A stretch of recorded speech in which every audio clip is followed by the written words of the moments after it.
नमस्कार आज भिडियो आज जाना सुभद्रा टंका केवे मिल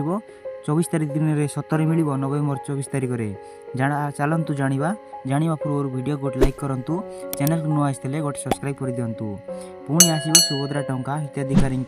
खाता को सीधा सड़क 5,000 टंका आसो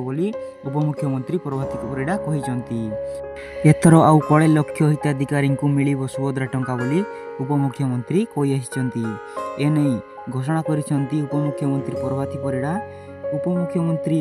स्पष्ट भाव कही आसुचंती जे सुभद्रा योजना एमिति की खारज होइथिबा 2,65,000 आवेदनकारी मध्य पुनः जांच करा जिवो माने जार अंडर प्रोसेस अच्छी पेंडिंग देखाउची से मानक भी मिलवा जाऊँ सुभद्रा टंका आउ 3 दिन पर मिल सुभद्रा टंका आसंता नवेम्बर 24 तारीख में प्रथम किस्तिर तृतीय पर्याय टंका प्रदान करा जिवो बोली उपमुख्यमंत्री प्रभाती परिड़ा पूर्वर घोषणा करथिले। पूर्वर मुख्यमंत्री कहिथिले जे प्रथम किस्तिर तृतीय पर्याय 15 दिन पर चतुर्थ पर्याय टंका बंटा जिवो। तृतीय पर्याय टंका जदि 24 तारीख में बंटन करा जिवो तेबे चतुर्थ पर्याय टंका को नहीं सूचना दे आसुचंती प्रभाती परिड़ा समस्त को मिलिबो बोली स्पष्ट भाव कही आसुचंती जार अंडर प्रोसेस अच्छी कि पेंडिंग देखाउची समस्त को मिलिबो।